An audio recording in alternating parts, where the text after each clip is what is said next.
കെട്ടിയോനാന്ന് തോന്നുന്നു. നിന്റെ ചേട്ടൻ ബിസിനസ്സിലേക്ക് പോയെന്ന് നീയല്ലേ പറഞ്ഞത്? പോയെന്ന് അദ്ദേഹം പറഞ്ഞേ. ദൈവമേ, എന്റെ ഭാര്യ പറഞ്ഞു.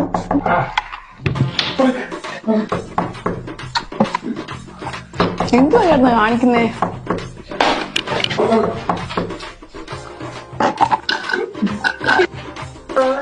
പിടിയടി, എല്ലാം കിടന്ന് ബഹളും അവിടെ.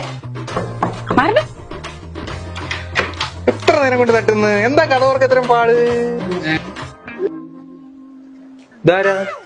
എല്ലാം കൂടെ പഠിച്ചതാ, കൂട്ടുകാരിയാ. ഓഹോ, എത്ര നാളായി നമ്മള് കണ്ടിട്ട്. നമ്മുടെ കൂടെ പഠിച്ച ബിന്ദു എന്ത് പറയുന്നു?